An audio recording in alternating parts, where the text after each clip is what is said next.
seperti itu yang asli videonya.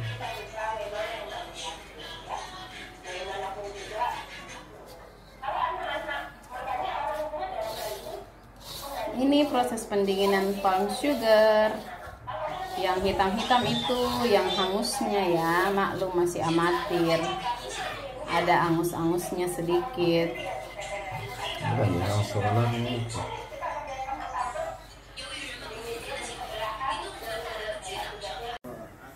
Nah, tadi di wajan proses pendinginannya, sekarang dilanjutkan di wadah.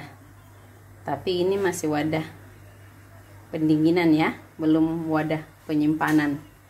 Nah, sebaiknya sih lebih lebar dari ini supaya lebih cepat dingin. Oke.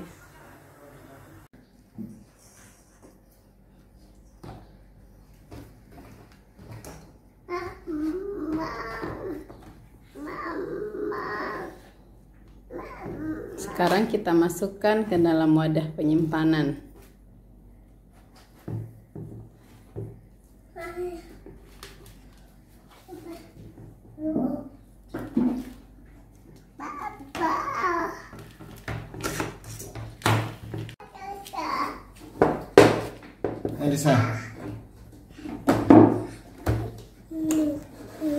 Jadi hasilnya segini, tidak jauh beda dengan sebelumnya, sebelum diproses menjadi palm sugar.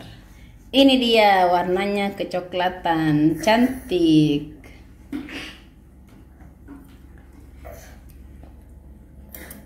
Ditutup. Oke, selesai. Jadi semua prosesnya sudah selesai. Ya.